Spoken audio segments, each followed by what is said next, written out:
श्री स्वामी समर्थ कुंडलिक वरदे हर विठ्ठल। आज आषाढी एकादशी निमित्तानं विठ्ठल रुक्मिणी मंदिर मळापंजी या ठिकाणी आज जे काय डेकोरेशन असेल किंवा आज जे काय भाविक भक्त देवशयनी एकादशी निमित्तानं या ठिकाणी आलेले आहेत आणि त्याचबरोबर या ठिकाणी जसा कार्यक्रम वगैरे होतो दरवर्षी पद्धतीने याही वर्षी आषाढी एकादशी भरपूर जोरात सुरू झाली। सकाळी मंगल स्नान झालं, काकडा आरती, मंगल स्नान झालं, त्याचबरोबर सामूहिक अभिषेक सुद्धा सुरू झाले।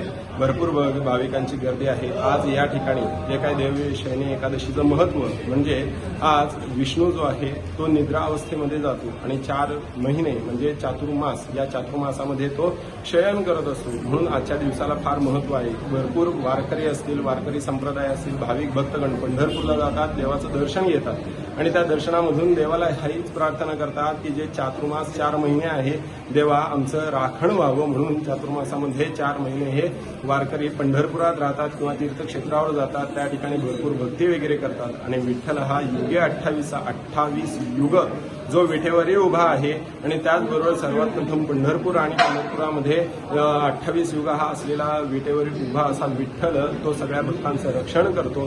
जे काय पंढरपूरची गर्दी आहे त्याच पद्धतीने आज मळ्यामध्ये सुद्धा विठ्ठलाला या ठिकाणी गर्दी झालेली आहे। त्याच पद्धतीने जे काय आज देवशयनी एकादशीचं, आषाढी एकादशीचं जे काय निमित्तानं या ठिकाणी आलेले भक्त त्यांची इच्छाही पूर्ण होते, मनातील मनोकामना इच्छा पूर्ण होते आणि यानंतर येतो श्रावण महिना, श्रावण महिन्यानंतर भाद्रपद, भाद्रपदानंतर अश्विन आणि कार्तिकमध्ये जे काय तुळशी विवाह आरंभ होतात त्यासाठी कार्तिक एकादशी येते। कार्तिक एकादशीला परत एकदा विष्णू जो आहे तो निद्रेतून बाहेर येतो, म्हणून त्याला फार महत्त्व आहे। हे 4 महिने जे काय भाविक भक्त असतील त्यांनी तीर्थक्षेत्रात दर्शन घ्यावं, वेगवेगळ्या मंदिरात जाऊन दर्शन घ्यावं, त्या ठिकाणी सेवा करावी आणि सगळ्यांना यामध्ये पुण्य प्राप्त होईल। श्री स्वामी समर्थ।